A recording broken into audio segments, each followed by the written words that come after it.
Okay, once more into the breach. Let's start a win streak. Come on, Watcher. Let's do it. Now, give me something good. That'll do. Okay. Alright. We can run that. Alright. So we could do this elite, and that elite. That's 3.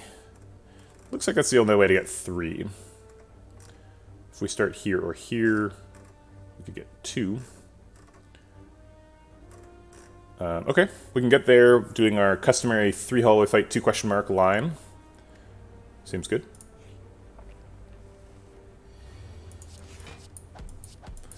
An inauspicious start for the run, taking 7 damage on turn 1 from Jawworm. We're probably getting lethal next turn, would be my guess. Okay. Floor 1 picks Meditate versus Reach Heaven. Taking 7 damage on Coffee Dripper on the first turn of the game. Not cool. Reach Heaven seems great. Almost as good as Sands of Time for floor 1. Sure. Meditate's nice too. Reach Heaven does damage. This costs us health, and health is a big deal, so I'm going to lose a gold. Bad event. We could take the gold and go to this shop with 200 gold. It seems worse than just going to the hallway fights.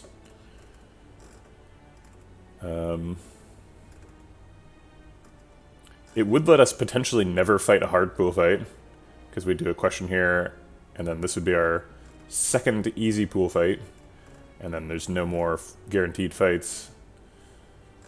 But I'm not really interested in dodging all the fights. I kind of want the fights.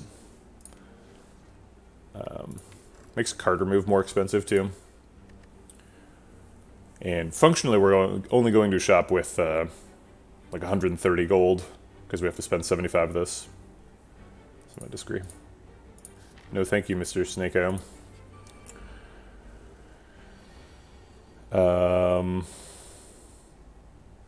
Dang.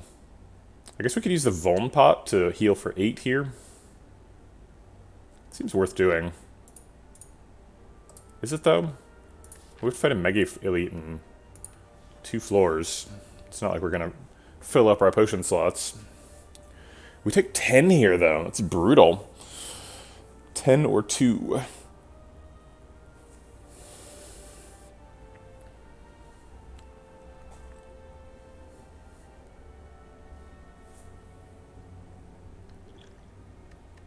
I'm gonna use the potion.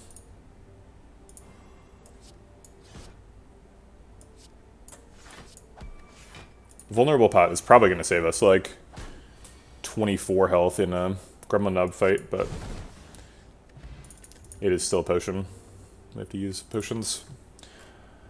Flying Sleeves is the only attack here. We badly need attacks because we're pretty committed to this Mega Elite. I guess we could dodge it, take a fire instead, but I think we need the attacks. Alright, last easy pool fight. Vigilance and Strike are always happening. We could hold Flying Sleeves for Eruption. It does 8 damage now, and it would do an extra 8 damage if we wait. Yeah, we've got 4 energy. On the turn we play Eruption, we'll have 4 energy after Eruption. I think that's enough energy to play Flying Sleeves. Might as well get the extra 8. Can't hold this. Always playing at least 1 defend. Seems guaranteed that we're getting lethal next turn, so I'll try to take 0. Or I will take 0. Through Violence. Okay, Cut Through Fate is an attack. Helps us find our Through Violence more quickly. Draws cards with a 4 energy deck. Seems good. Like Water is a nice, very dense way of blocking. It's a defend every turn.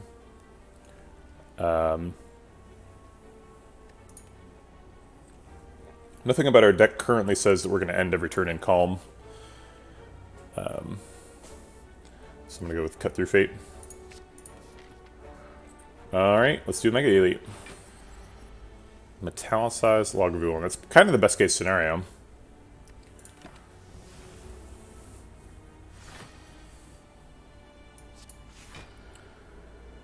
Getting Calm on this turn. Unfortunately, the Reach Heaven is drawing at the same time as we shuffle.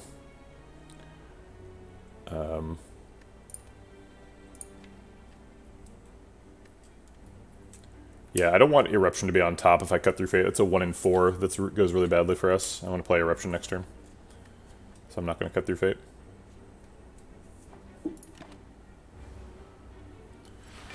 He's waking up.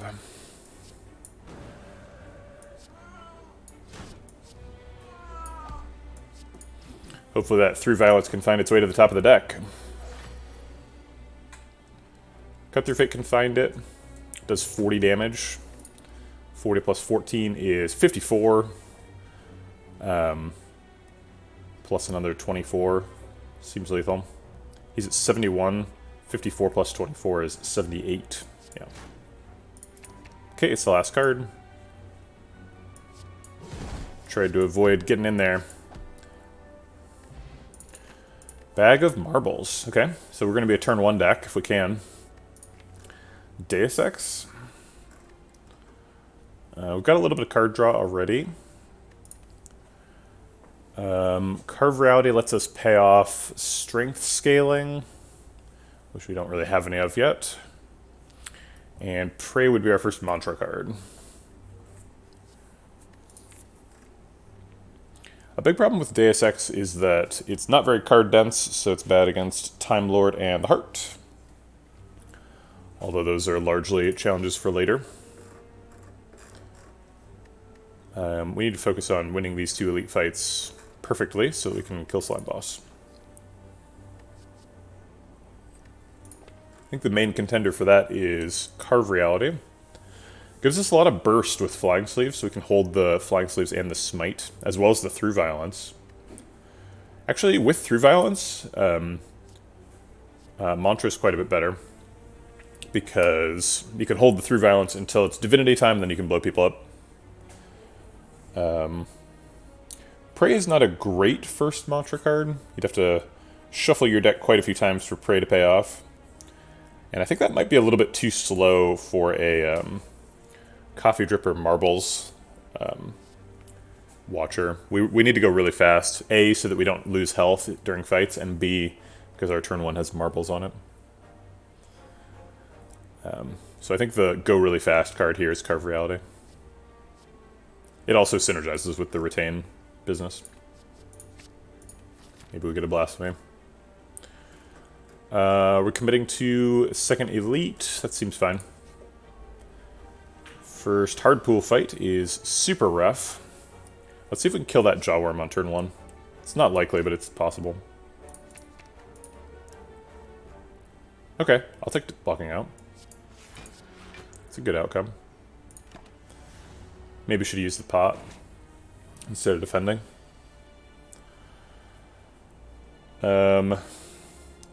Eruption, kill Spike Slime.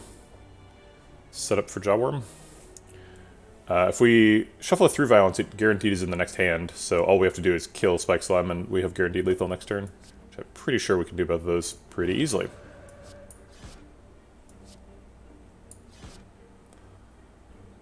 We'll just set up a bazillion damage.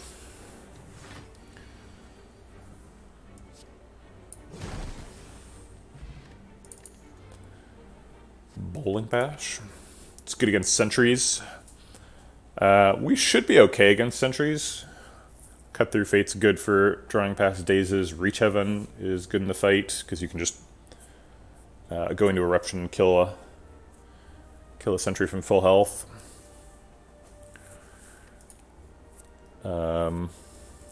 It's also good in hard pool fights. Probably not fighting any more of those. I think we're going to go with the question marks instead of the extra fights. So I don't really care about hard pool fights. Bowling Bash is good in Act 2. I'm sensing a pattern here. Flying Sleeves, Carve Reality, and Bowling Bash all strength scale really strongly. Reach Heaven kind of does because there's a 0 cost attack, and Cut Through Fate also kind of does because it is card draw neutral. So you can play it with a bunch of attacks on a turn. So maybe we pick up a Bowling Bash and like a Fasting or something.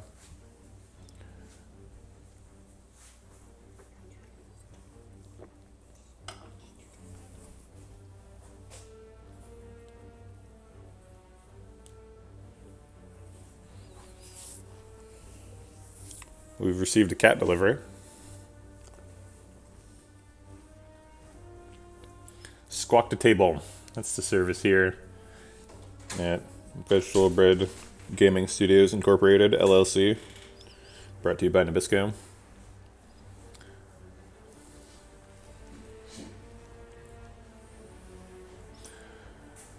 Yeah, I'll take a Bowling Bash. I mean, how bad can Bowling Bash be, right? Picking Bowling Bash before Sentries seems good. I'm kind of happy to just play these cards that are in my hand, but Cut Through Fate's going to draw. I guess we'll see what it is. Okay, I'll just draw the Flying Sleeves and hold it. That seems fine.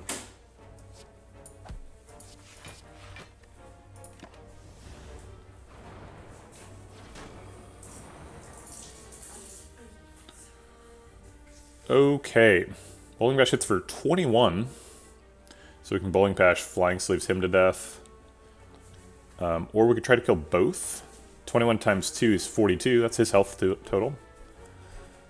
So if we did 9 to him, he would be at 19. And we should be able to finish him up with the Flying Sleeves? No, that would do 16. So we'd have to do 2 attacks, 2 strikes probably. And then we have Vigilance for next turn, so that seems fine. We don't have enough energy for that. Is the problem. We're not even calm right now. So Eruption Bowling Bash would take 3 of it, would have 1 left.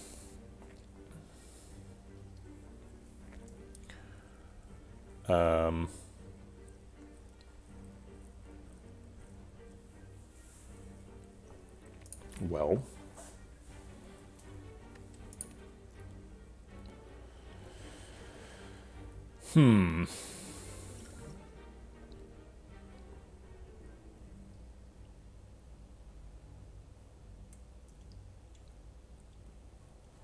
Alright, I'll just take the kill then.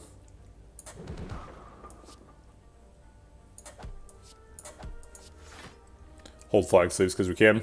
This could block for 4 now and 2 next turn. Guaranteed at least 6 health. Seems okay.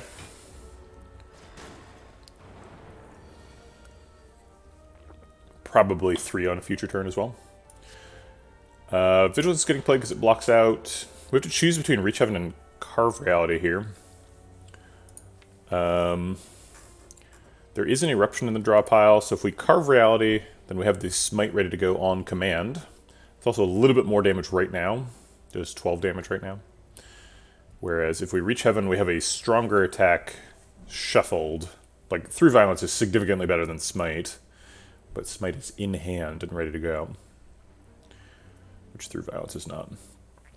If we Carve Reality, we have a Flying Sleeves and a Carve Reality in hand. That's 20 damage retained. If we're retaining 20 damage, then we can probably go into Wrath and pick up one of the sentries whenever we draw Eruption. Hey, First Aim. Which seems like a pretty good situation to be in. On the flip side, if we do Reach Heaven and we happen to draw the Through Violence at the same hand as or before the Eruption, then we have probably lethal.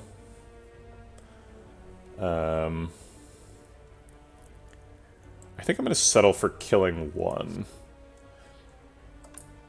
So I need somebody's health to be below 40.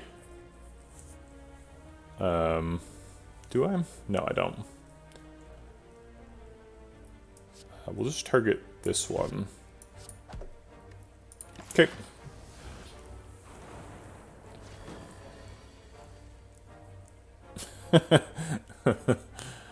That bird has a little rose. Ridiculous. Okay, here's that defend blocking for 8. Excuse me. That's always happening. Strike is always happening. Presumably on him. Could burn the retained attacks, but they are not lethal. So I think we'll just hold them until Eruption, or until they're lethal.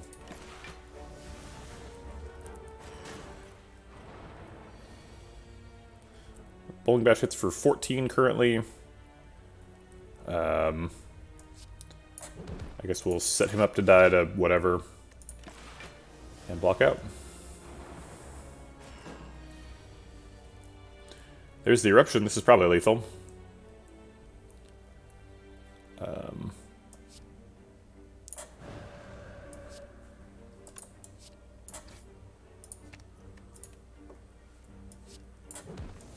Okay. Finally got there. Ooh, a Cloak Clasp. Wow, this retain stuff really paid off. Carve Reality, Flying Sleeves, Through Violence. I want a 10-card hand. Is it ever Master Reality? We have a Through Violence and a Carve Reality. What does Through Violence Plus even do? I believe it's 30 damage, but I don't remember. It is 30 damage. Smite Plus is 16, I remember that one.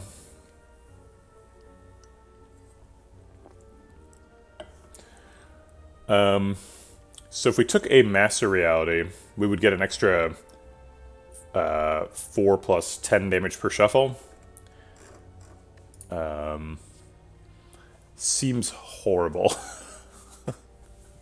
Master Reality is just laughably bad. It's just absurd.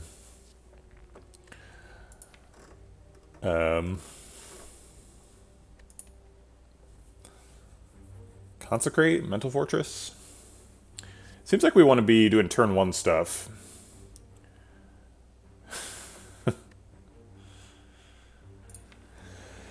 See you later, First Aid.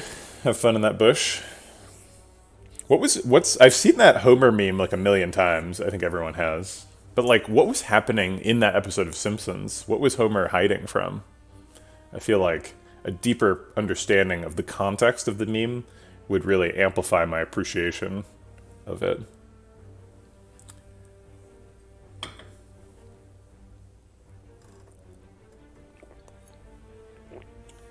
So the Treehouse of Horror things are usually like a long series of like movie references, right? They're just like doing Simpsons versions of scary movies and stuff.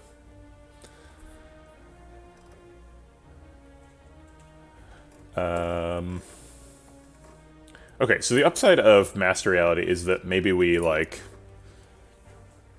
pick a Deceive Reality at some point. Oh, First Aid, you'd have to post it in Discord. I have the old links banned. Are you in the Discord? I don't see you online. First Aid. Unbelievable. 3 self-contained stories that spoof some kind of entertainment property. Yeah. That sounds about right. I really want Master Reality to be good. I want to like pick a Master Reality at some point and have it be like, oh, you have been in the Discord? Okay, my bad. Wait, I didn't see you. I looked. Oh, there you are. Okay, all right, fair enough. You know what? That's on me. I apologize.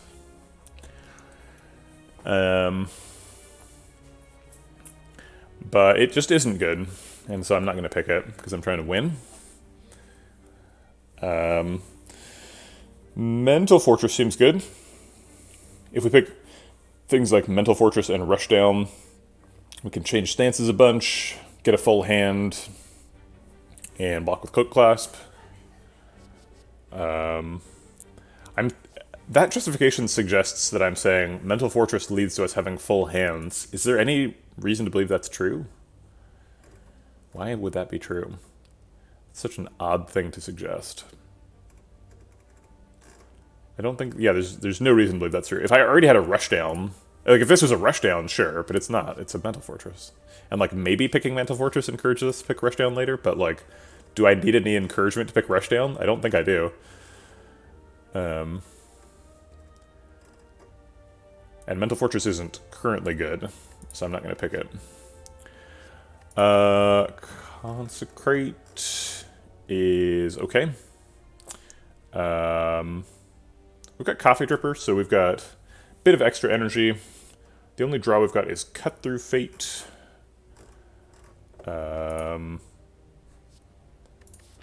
Consecrate is best against sentries, and we can't get sentries again.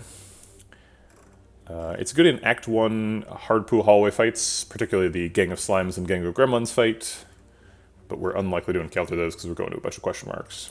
Kind of scales off starting in Act 2. So I think I've tucked myself out of all three of these. It's a skip. Sundial. Well, you know I'm a sucker for a Sundial. Let's make a combo deck.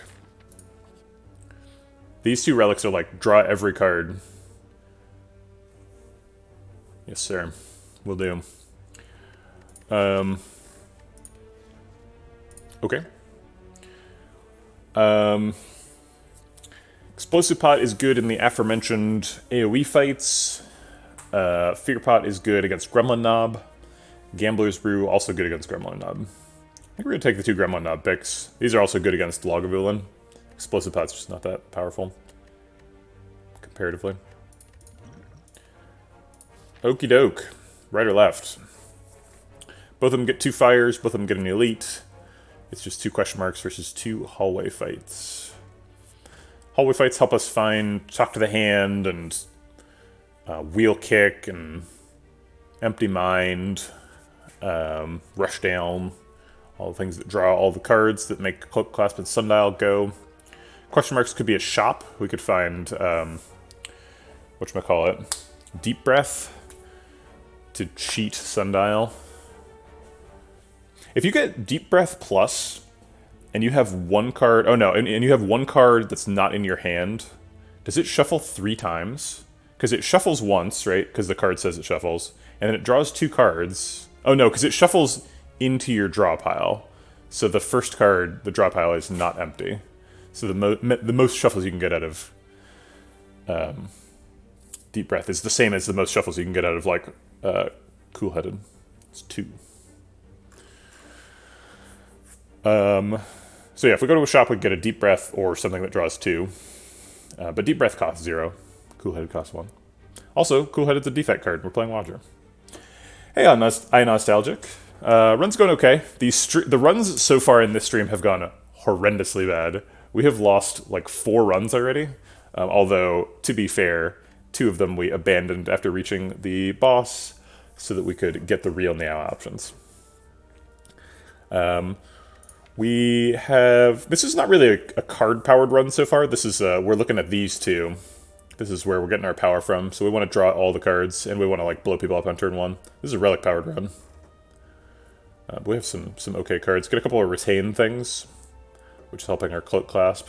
Also helps us have fewer cards in the deck so that we can shuffle more for Sundial. All right, I'm gonna go for the question marks, and they're fights anyway, so who cares? Okay, both are buffing. That's kind of scary. 15 plus 9 is 24. So we could leave somebody at 3, or we could punch both.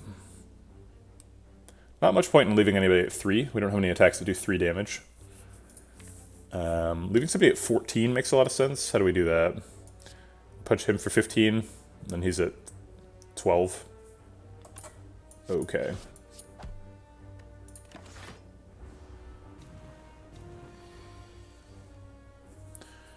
You had a run where you got the full potion relics and won off that. Yeah, potions are strong. This is lethal.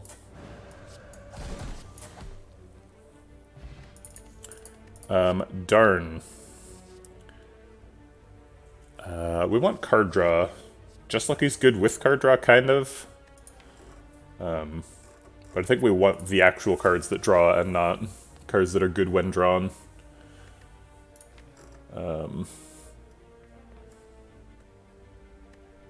We've got enough attacks. We've got 5 attacks in this deck and nothing else.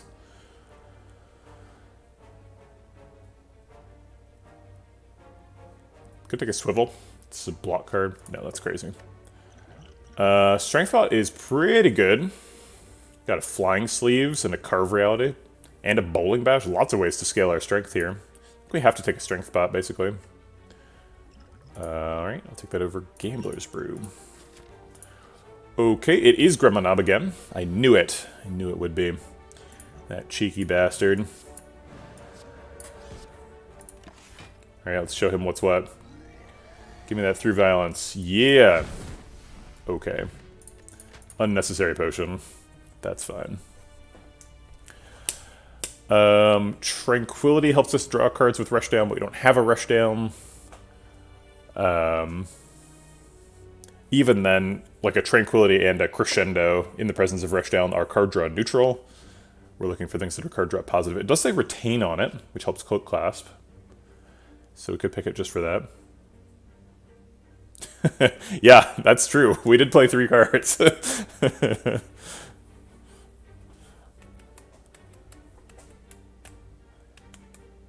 We did also use a potion. Although I think the potion was unnecessary. Yeah, Reach Heaven is surprisingly good. When you read the text of Reach Heaven, you're like, I have to draw 2 cards and spend 2 energy to deal 30 damage? I don't know. But then when you actually play it, you're like, no. Through Violence does 40 damage and retains. Through Violence is busted. Reach Heaven's not even that bad. The first half of the card. 2 energy deal 10 in a 4 energy Act 1 deck. I'll take it. It's no wheel kick, but...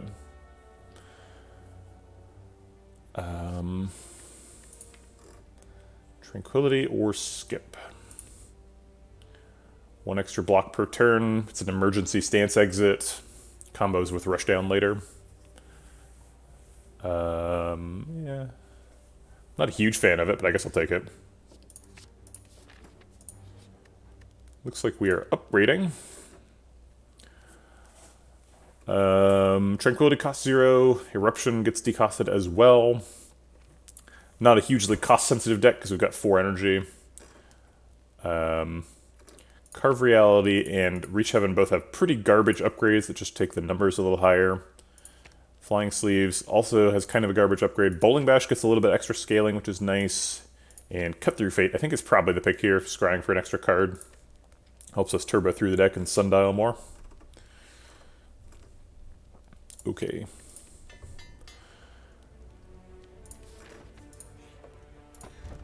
Did we hit like 3 question mark treasure chests this act? I think we hit 3 treasure mark question mark. Because where are these relics all coming from? I guess we did fight 3 elites, huh? So that's 3 of them. Okay, so we've only hit 1. This is our second one. 2 is still a lot. Hourglass or Key. Seems like Hourglass is slow and this deck is fast, so I'm going to say Key. Lets us pick a Curse Key with less regret. Or it could just be a random relic later. It's probably better than Hourglass. Okie doke.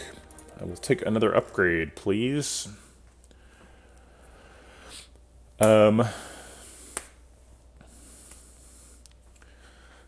are we doing here? Bowling Bash and Eruption seem like the sort of standouts here. Bowling Bash gets a pretty good performance in Slime Boss fight, because he does split. You can end up bowling bashing somebody for 30, 60 in Wrath. Yeah, none of the other upgrades are that impressive. Taking a Defend or Vigilance is not off the table. But I think Bowling Bash is good enough to justify itself. Okay. The Slime Boss. Let's start with Eruption and Cut. See what we get. Ouch. Missing Reach Heaven in the first cycle is not great. I'll take a Tranquility because it'll stay in my hand.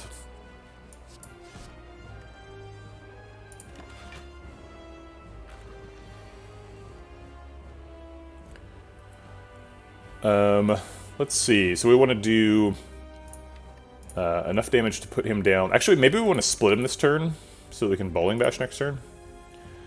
What would split look like? Our max damage is Smite, Flying Sleeves, Double Strike. So that's 24 plus 16 is 40, plus another 24 is 64. 92 minus 64 is 28. And then Bowling Bash just kills one of them next turn. Seems good enough.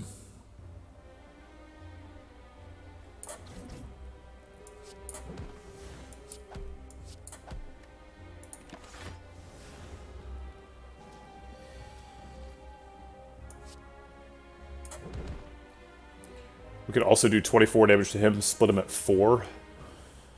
It's not quite as good. Maybe we just strike him and try to kill him next turn.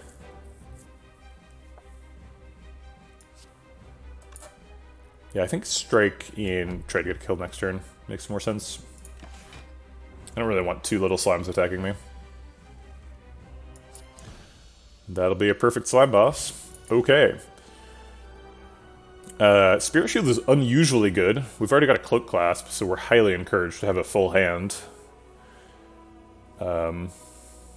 With 4 energy, so we can probably afford it.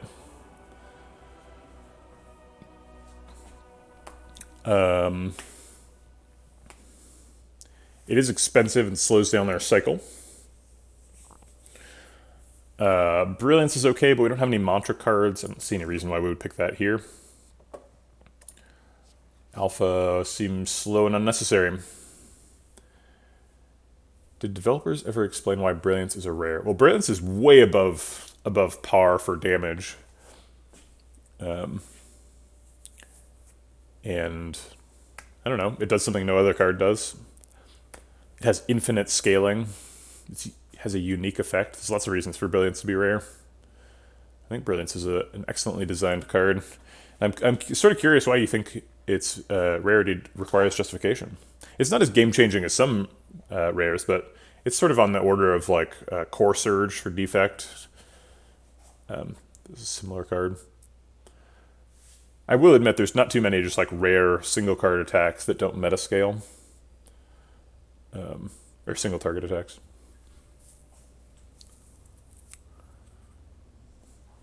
It sucks getting it from Niao when you get a random rare. Is that true? I feel like if you start with Brilliance, then you just build Mantra, and then that's how you kill people.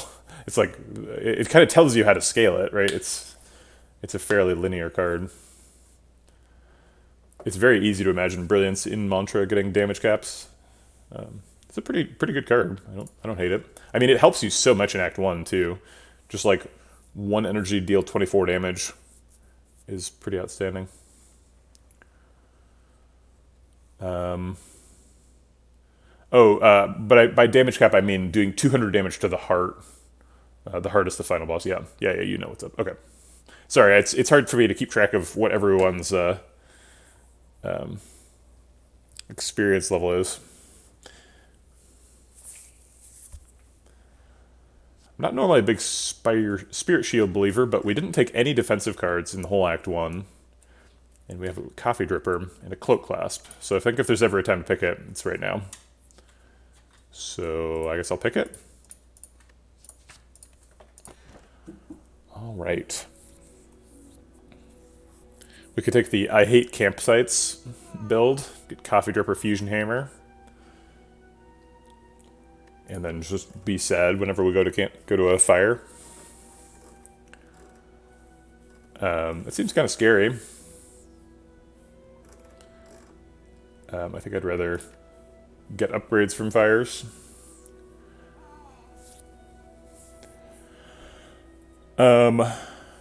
Runic Dome seems terrifying. Runic Dome basically guarantees that you're going to take chip damage and you're going to lose health to Coffee Dripper.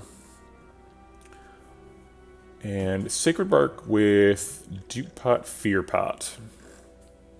That's true, you do hear Coconut. She was sleeping up here, but then she woke up and decided she was hungry. Gave me a couple little warning coos.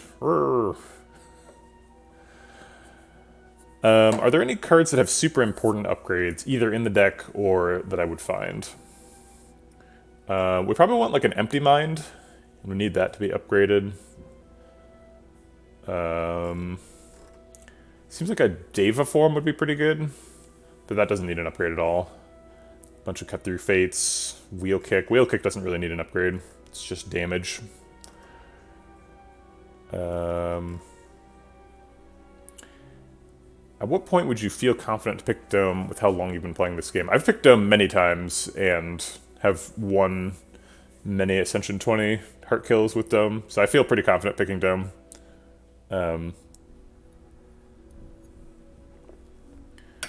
I do consult the wiki to like make sure I know what people's attack patterns are, but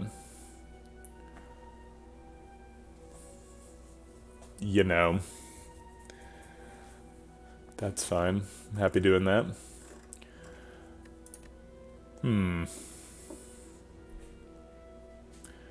The problem with Dome is that when you have Dome, you're not able to efficiently allocate your defensive resources. You have to block based on the maximum damage that opponents can be doing. And the maximum damage they can be doing is often higher than the current damage that they are doing.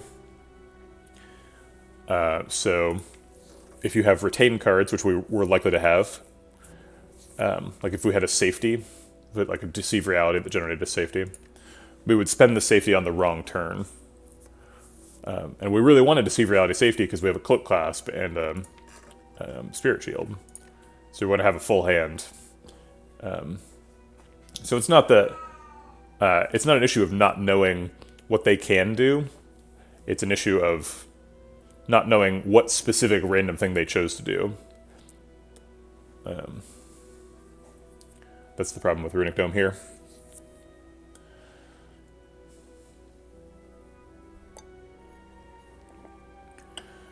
I think it's Fusion Hammer. I think we need to pick energy to get Sundial moving.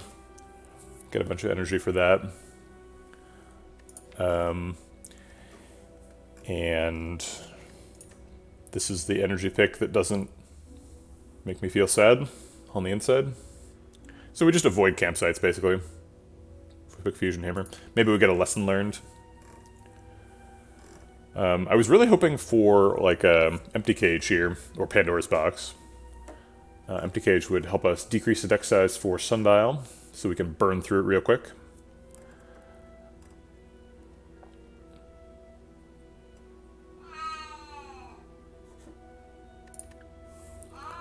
I'm gonna go comfort that tiny animal.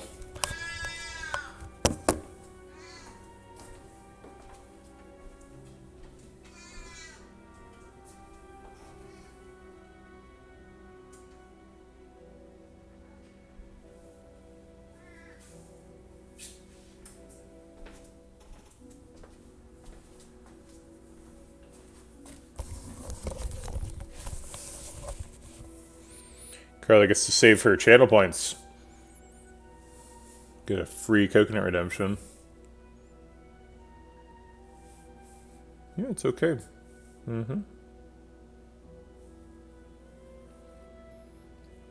Everything is fine. There you go. Where? It's fine. Okay, so I think we're picking Fusion Hammer, hoping for a lesson learned. No super important upgrades. Get a bunch of card drop. Let's do it. Hyper Beam guy. Kind of looking to go to a shop here.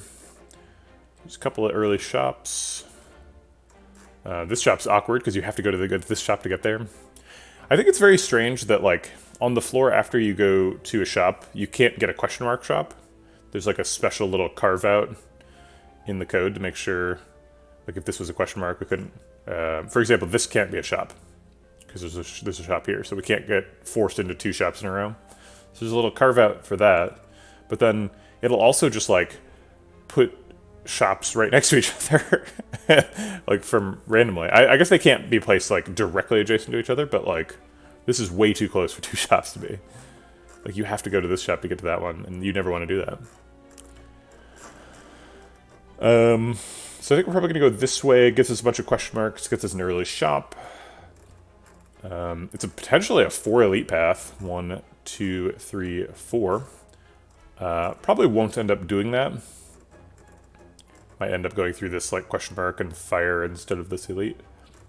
But the potential for getting 4 elites is nice. Might even dodge the first one, depending on how we feel when we're here. If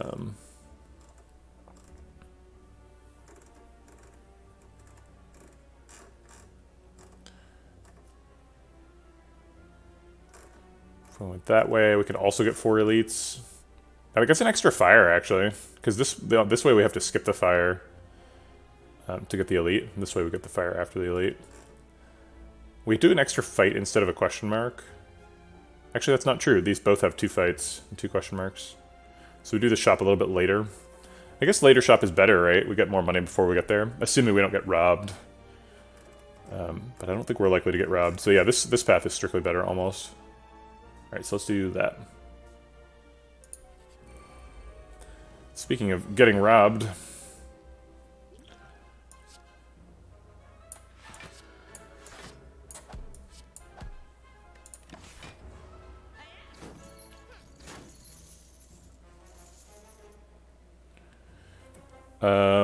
Spirit Shield blocks for 24. So we can like Spirit Shield, Eruption, kill one.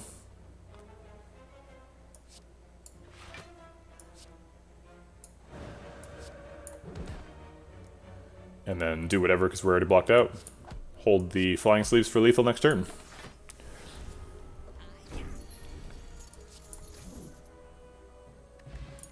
Okay. Inner Peace. That draws 3 cards.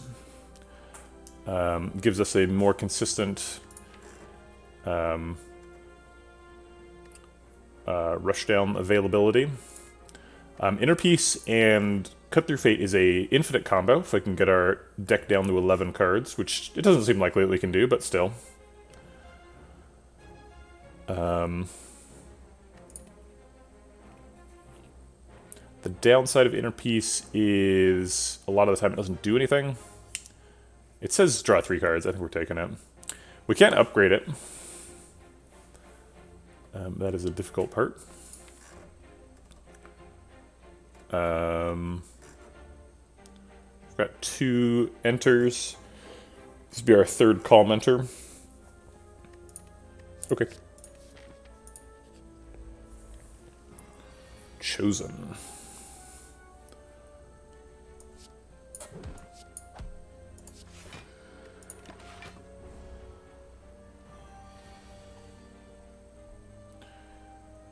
Do we get lethal?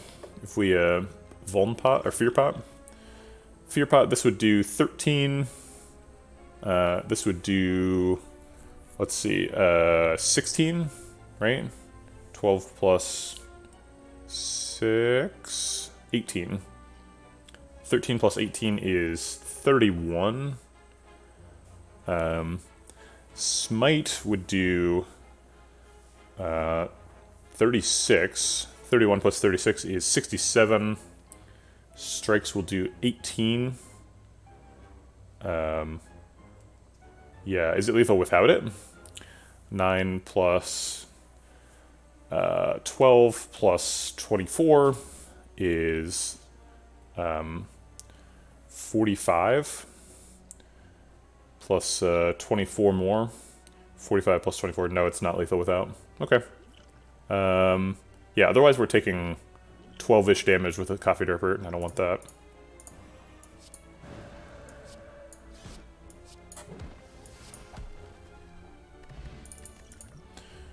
Okay. Wave of the Hand, Crescendo, and Crush Joints. Wave of the Hand is actually not that good if you can't upgrade it. And we have Fusion Hammer. So I'm a little bit suspicious about Wave of the Hand here. We don't have any Talk to the Hands, so we're not like desperate to remove artifact charges. We might just never do it this game. Weak is still really nice. And we are a high energy deck, so maybe we can make a Wave of the Hand minus work. We also do have Cloak Class, which implicitly makes Wave of the Hand super good. Because we always block at the end of the turn. I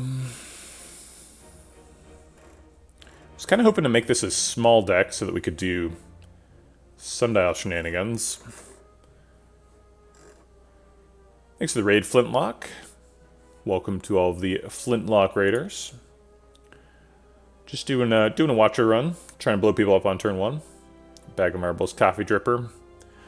We're trying to do some sundial stuff, but it's not working out so far. Let's go ahead and do a shout out for Flintlock.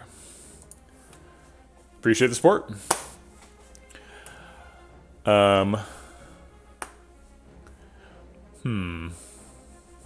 Crescendo says retain, so it helps the cloak clasp. If we get a rush down, Crescendo can help us draw cards. We have an inordinate number of Calmenters. Tranquility, Inner Peace, and Vigilance, all fighting with just one eruption. So adding an extra Wrath Enter makes a lot of sense. I'd prefer that Wrath Enter to be a Tantrum, obviously. Tantrum is a much better card than Crescendo, although they largely serve different purposes. Ooh, finish the Invisible Ink campaign. I'm jealous. I haven't actually finished it, but I've played the I've played it. I need to go back to that. I'll put it on my list.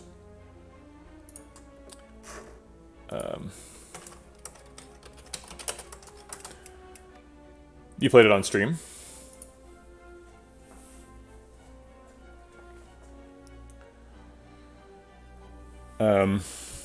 I played some Griftlands on stream. It's by the same developer, Cly.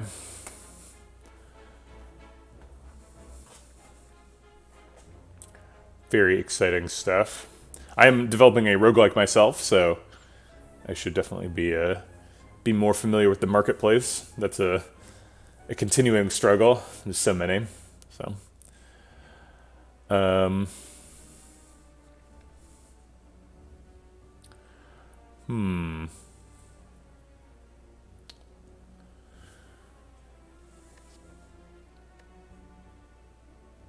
My favorite Cly game is Mark of the Ninja. Holy crap, Mark of the Ninja. Have you played Mark of the Ninja?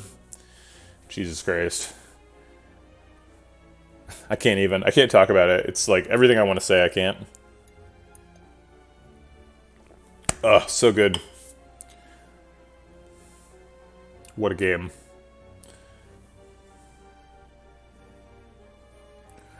I feel like that was, like, part of what of Cly has really strong art direction, and I really feel like their animators really took over Mark of the Ninja and just, like, made it their baby. It's amazing. I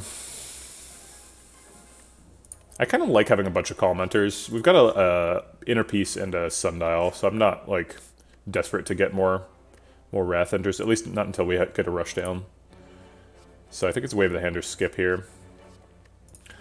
And it is pretty hard to skip a Wave of the Hand. But I can do it, and I have done it before, and I will do it in the future.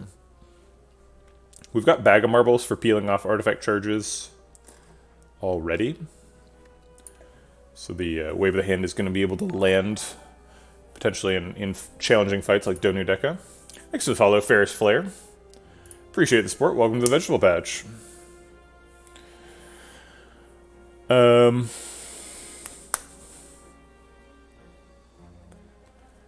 Yeah, alright, fine. I was talking about going this way, but also it's possible to go this way.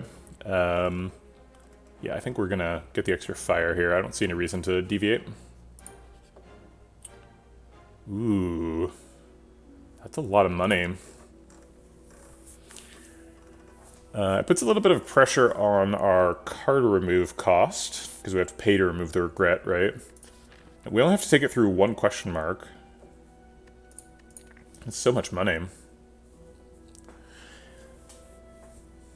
It's funny how Golden Shrine is, like, comparatively a very rare event, but Mind Bloom is actually very common.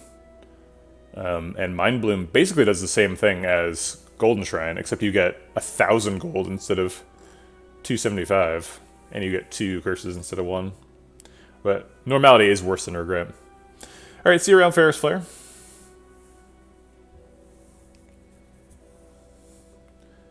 Hope I see you again in the future. Mom, get off the phone. Try to play StarCraft.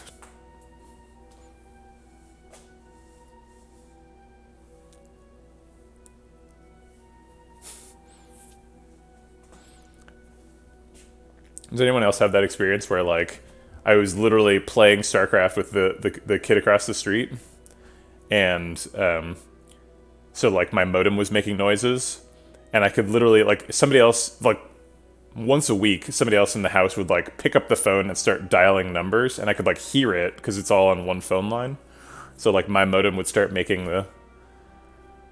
And then, like, my mom would be like, what's happening? Like, what's all this static stuff? Mom, come on. That was my StarCraft connection. Alright, let's do that.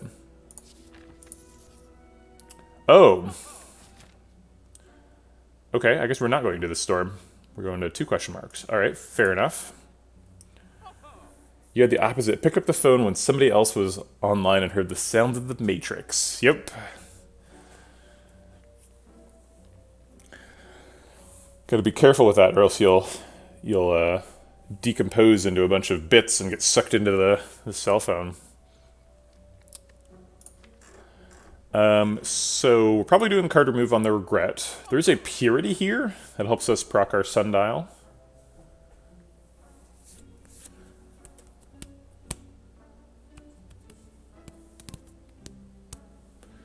Evaluate lets us block in a card draw neutral way. It gives us some extra retain cards for cloak clasp. All right, see you around, Ferris.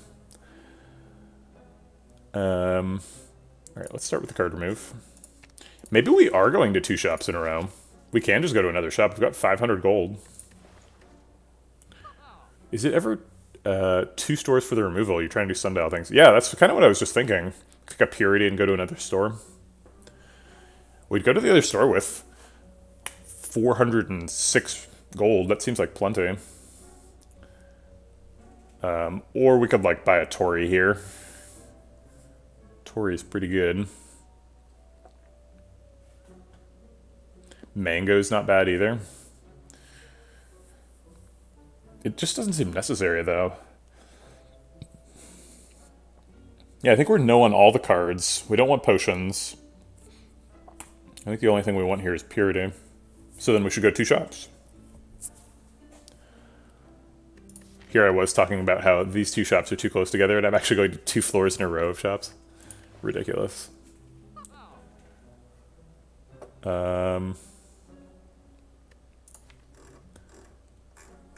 Is purity actually good? I don't know if we have enough card draw to really support a purity. It's like, it's kind of good in Act 4. Is it really good now? I mean, this fight has wounds, potentially, if it's slavers. I'm gonna do it. See, this is a store. Got a Dolly's mirror, pen nib, and a gambling chip. Those can't be ignored.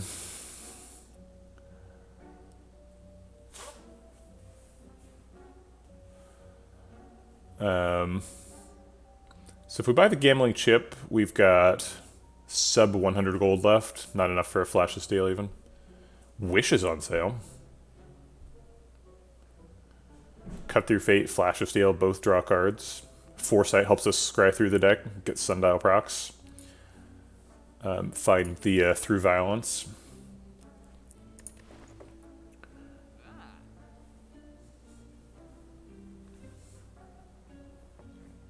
What would we mirror? Could mirror the purity. How good is Wish, in your opinion?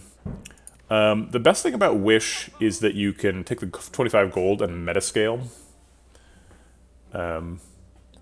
Which is extremely strong. It's like having a little side quest. Wish is like... It's like Hand of Greed, but you don't have to kill people with it. Which is pretty outstanding. But it also doesn't do damage.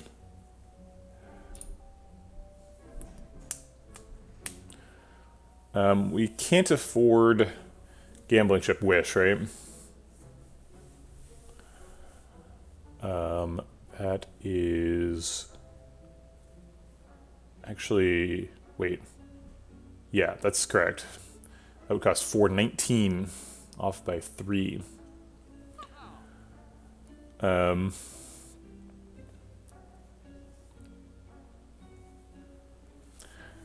if we want to go really hard for Sundial, we Dolly's Mirror the Purity. Which is, like, pretty insane. But it's not, like, completely insane. And then we buy, like... We card remove a strike. I guess we don't need any more card draw, right? Because Inner Peace, Cut Through Fate should do it.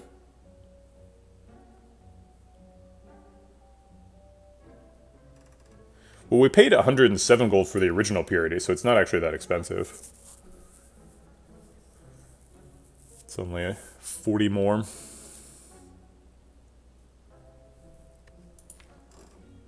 It feels better to mirror an upgraded card, but it's not. That doesn't mean it's right. Okay, so how many cards are in the deck? 21 to start. 1 gets lost. 2, 3, and then this exhausts 3 more, so 6. So it ends up being a 15 card deck currently. If we add Purity, that's -3, so we go down to 12. And then we remove 1 card, so we're down to 11. Technically, that should be good enough to get to a Sundial combo, right? We would just be like a scrawl short, basically. Anything to draw a full hand.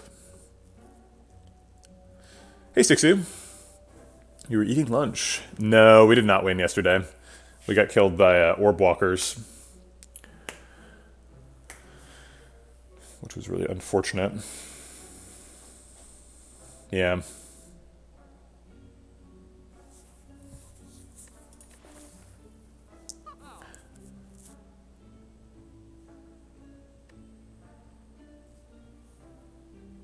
So if we do Dolly's Mirror card remove, we've spent 258.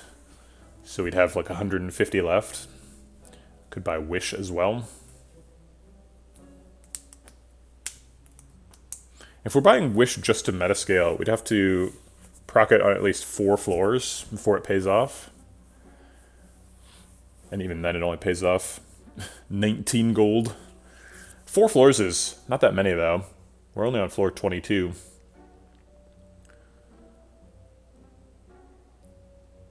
We could Dolly's Mirror card remove Pendib, right? Hit Pendib on a Through Violence in Wrath mode. That'll win some fights.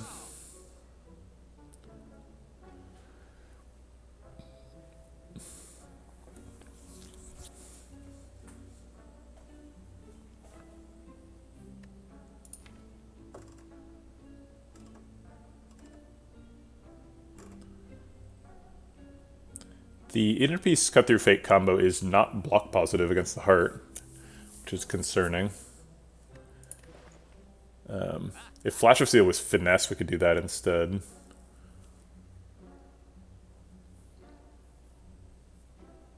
Actually, no, Finesse doesn't work. Oh, it would work. It would be Finesse Inner Peace for block. I don't know. We need 2 more card removes before it's like actually doable against the heart with the statuses.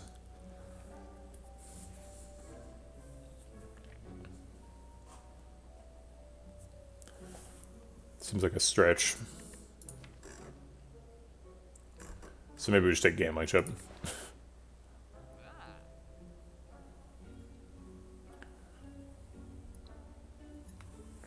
We can even do Gambling Chip Cut Through Fate.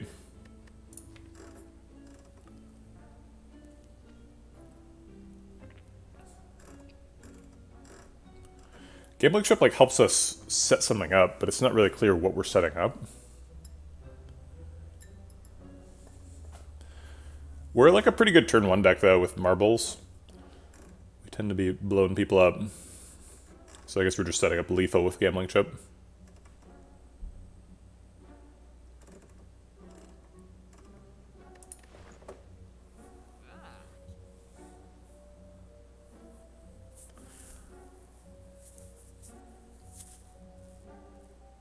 Yeah, I think I'll just take Gambling Chip. Okay.